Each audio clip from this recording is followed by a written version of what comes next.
first change in this update is the addition of a switch to random radius checkbox in the wire's parameter panel. This means each individual thorn will have a different radius. You can adjust the min value for the smallest radius and the max value for the largest radius. The random seed value generates alternative variations of your min and max radius settings, providing more design options.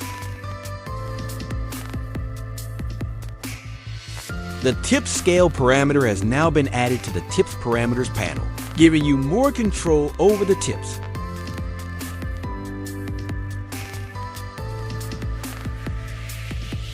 The major change in this version is the addition of the slide thorn panel, which helps reduce your workload on animation. You can activate it with the Enable checkbox.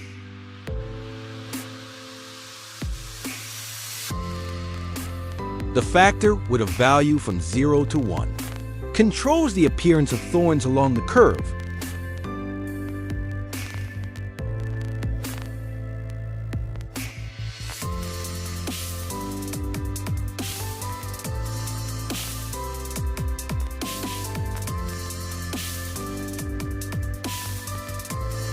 You can add a simple keyframe to the factor value for animation by using the I hotkey. Thank you for your incredible support. It's a great motivation for me to further develop this product.